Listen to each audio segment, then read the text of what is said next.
Now to India, where the big headline is the tax reform, the new Goods and Services Tax or GST regime. It has taken effect today. Taxes on 375 items have been reduced. Many businesses have announced price cuts. Others are offering more value for the same price. But this story is bigger than discounts. GST revenues are the backbone of India's states. Maharashtra's economy rivals South Africa. Tamil Nadu's income is on par with Vietnam. Uttar Pradesh's population matches Brazil. Together, 5 states generate half of India's output. With GST 2.0, their revenues could rise further. Our next report tells you how this reform could supercharge India's states. The new GST has rolled out today. GST 2.0 is now in effect across India. Rates have been cut on more than 375 everyday goods. From food items to household products, prices are set to fall. The Finance Ministry has directed companies to pass on the full benefit. And GST officers will monitor monthly price changes. The goal is simple: cheaper goods for families and more ease of business for companies. In the run-up, companies moved early. Some gave steep discounts. Others offered vouchers or added more product at the same price. From today, more firms are expected to follow, which means lower prices are here to stay. Prime Minister Narendra Modi called it the GST Savings Festival. In a letter to the nation, he said lower GST rates mean more savings for every household.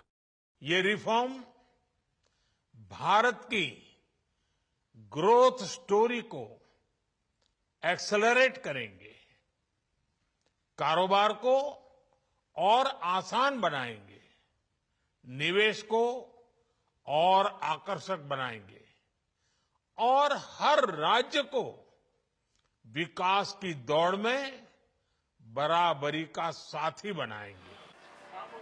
But the impact of GST 2.0 goes beyond cheaper goods. It goes into the heart of India's economy, the states.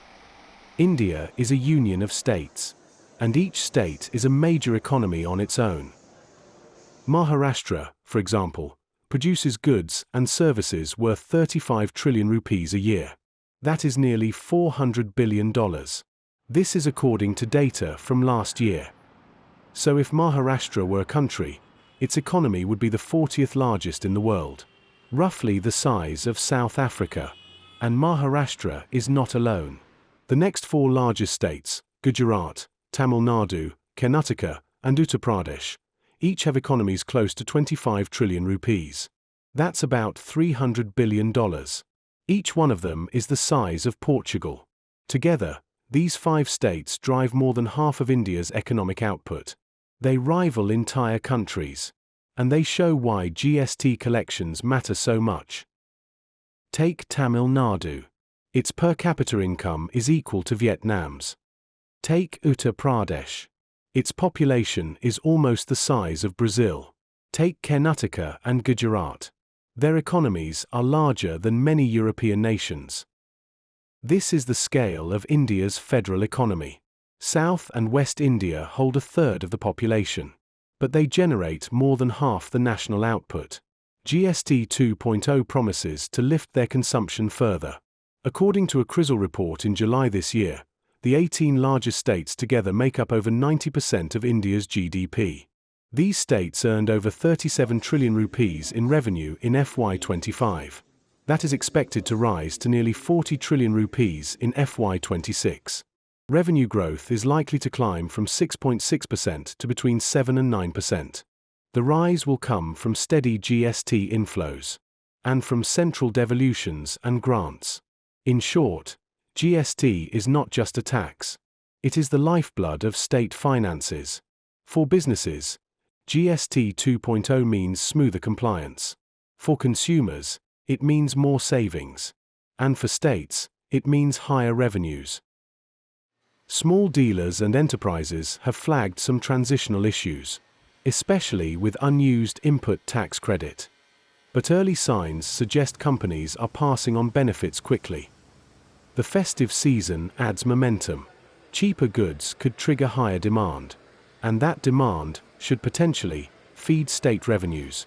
India is often seen as one economy, but in reality, it is many economies stitched together. Together, they shape the nation's economic destiny. GST 2.0 gives them a stronger base to grow from. If GST 2.0 succeeds, consumption will rise, revenues will climb, and states should have more money to spend on welfare, infrastructure, and services. For families, it means cheaper shopping baskets. For businesses, more ease of trade. And for states, hopefully, more stability in their finances.